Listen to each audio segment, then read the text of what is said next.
चलो देखो एक्सरसाइज 6.2 सवाल नंबर 6 बोल रहा है कि दी गई आकृति में पी क्यू और आर एस दो दर्पण है जो एक दूसरे के समानांतर है। ये एक दूसरे के समानांतर है, पी क्यू समानांतर आर एस। फिर बोल रहा है एक आपतित किरण ए बी दर्पण पी क्यू के बी से टकराती और यहां से परावर्तित होकर आर एस दर्पण के सी से टकराकर फिर यह परावर्तित होकर सी डी के अनुदिश चली जाती है। तो सिद्ध करना है कि जो ए बी है यह समानांतर है सी डी का। ये क्या है? समानांतर है। ए बी समानांतर सी डी हमें सिद्ध करना है। ये हमें सिद्ध करना है कि ये दोनों किरण क्या है? आपस में समानांतर है। तो देखो अगर आपस में समानांतर कब होंगे?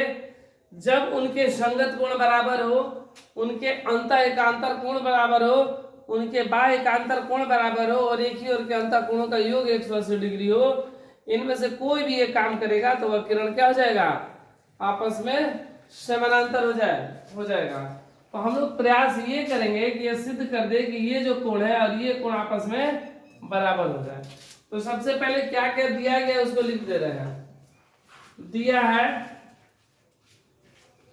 पी क्यू तथा आर एस दो दर्पण है, दो दर्पण है, इन है दो दर्पण और पी क्यू समानांतर आर एस, पी क्यू समानांतर आर एस। ये भी है कि ये आपस में समानांतर भी है, ठीक है। उसके बाद ए बी किरण पी क्यू दर्पण के बी बिंदु से परावर्तित होकर ना बी बिंदु से परावर्तित होकर आर एस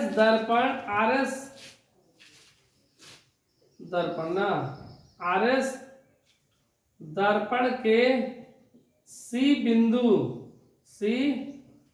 बिंदु से टकराकर सीडी परावर्तित हो जाती है। सीडी किरण परावर्तित हो जाती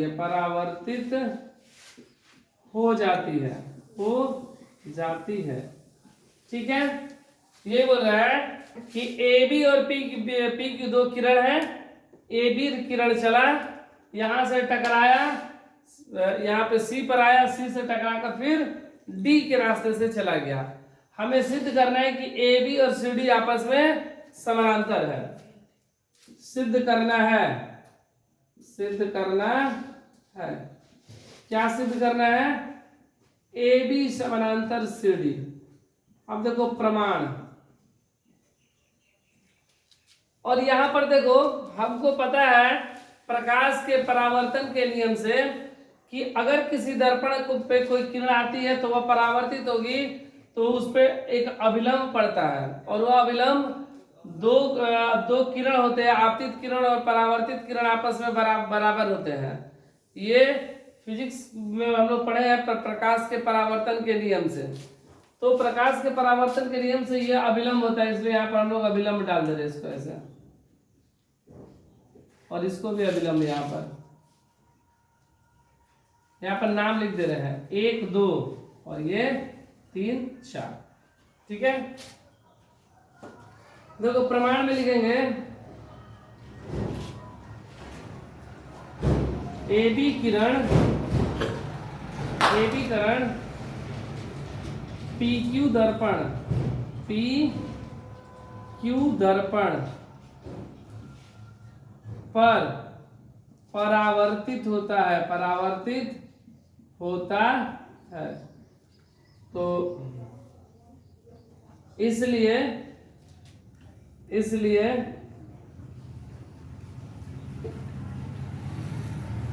प्रकाश के परावर्तन के नियम से कोण 1 बराबर कोण 2, 1 और 2 आपस में बराबर होंगे। कैसे? प्रकाश के परावर्तन के नियम से। उसी प्रकार 3 और 4 भी क्या होंगे? प्रकाश के परावर्तन के नियम से बराबर होंगे।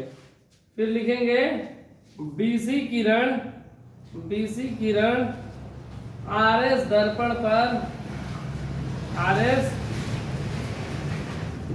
पर परावर्तित होता है, तो इसलिए प्रकाश के परावर्तन के नियम से कोण 3 बराबर कोण 4, इसको ले लो समीकरण 1 और इसको ले लो समीकरण 2। ठीक है, अब देखो यहां पर PQ समानांतर RS दिया गया है।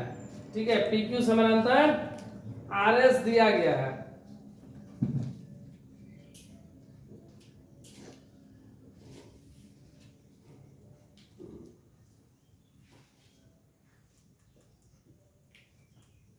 हमको दिखाना है ये जो कोण है पूरा, ये कोण आपस में बराबर हो जाएंगे। ठीक है, देखो ये अभिलंब है, इस अभिलंब को यहाँ पे नाम लिख दे रहे हैं, क्या कुछ M लिख दे रहे हैं, और इस अभिलंब को क्या लिख दे रहे हैं, N। ठीक है, देखो यहां पर लिख रहे हैं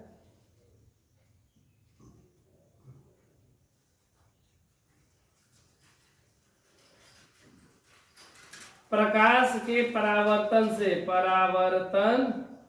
से BM लंब PQ, ये जो लंब किस पे है, PQ पर। ठीक है, और इसी प्रकार जो है CN लंब है किस पे, RS पे। CN लंब किस पे, RS पे।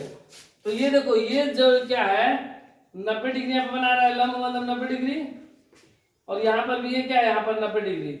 तो इसलिए दोनों लंब है, इसलिए BM ना, इसलिए BM लंब CN, ये दोनों लंब है।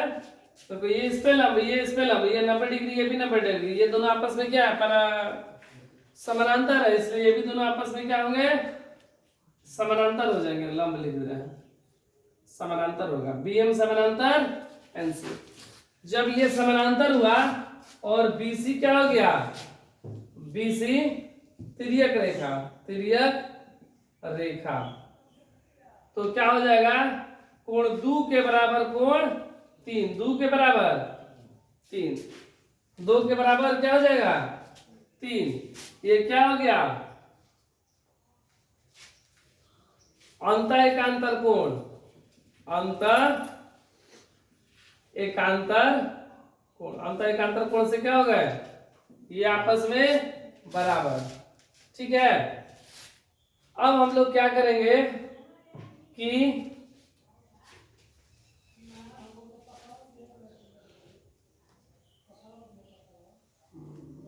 3 के बराबर 4 है ना,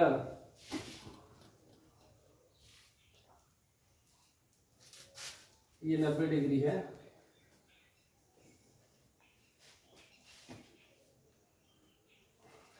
समीकरण 1 और 2 को आपस में क्या कर देंगे, जोड़ देंगे।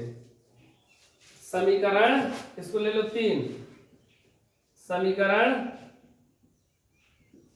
1 तथा 2 को जोड़ने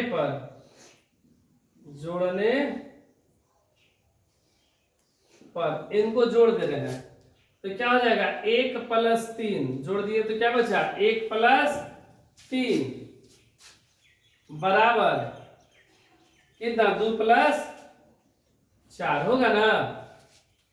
ये जोड़ दिए तो 1 और 3 एक साथ जुड़ गया, और 2 और 4 एक तरफ। ठीक है, तो 3 को हम लोग क्या लिख सकते हैं, 3 को हम लोग क्या लिख सकते हैं, 2 लिख सकते हैं, 3 को 2, और 2 को क्या लिख सकते हैं 3 + 4, कहां से, समीकरण 3 से। समीकरण 3 के माध्यम से हम लोग क्या लिख दिए, 3 को क्या लिख दिए 2 और 2 को क्या लिख दिए 3। ये कोण का चिन्ह है यहाँ पर। अब देखो 1 + 2 को जोड़ेंगे तो क्या हो जाएगा कोण ABC होता, कोण ABC।